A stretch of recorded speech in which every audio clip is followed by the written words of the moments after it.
All right, so let's just talk about this real quick, right? You have this right here is the title for your questionnaire and thing like that. Now, this is just an example of one, right? Now, if you notice, where you see responses 25, that basically tells you how many people actually did the survey and thing like that.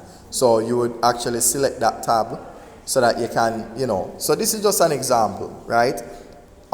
If you want to accept responses, obviously you switch over, but if you want to stop it, so all you have to do is toggle, right? If you don't want any more, you select not accepting, or you do that for accepting responses, right?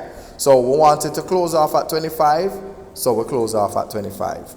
Okay, so this is where your presentation of data would come from, right?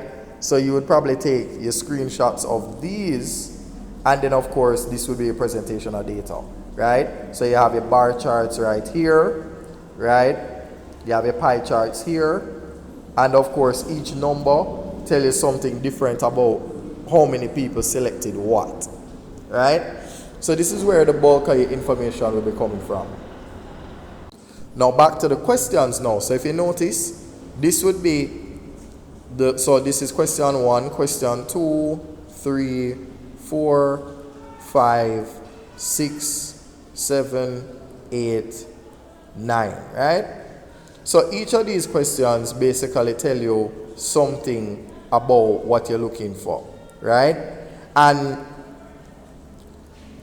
let me just put it to you like this. The easiest thing for us to do is I will develop the questions, and then of course from there now, what you do is you will take the link now. Now, this is not what you're going to actually copy and send to people. So what I'm going to do now is press these 3 dots right here, and I'm going to press preview.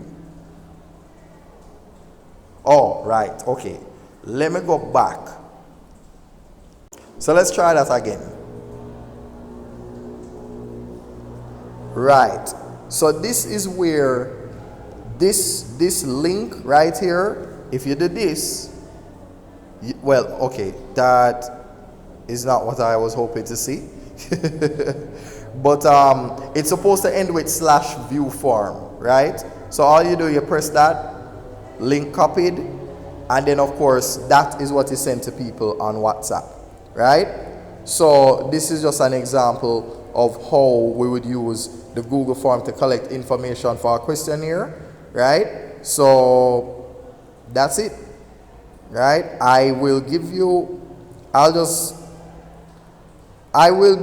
samples as well. So I will, when I'm finished here, and when of course they are done answering each of these questions, they come down here, they press submit, and that is the end of the questionnaire.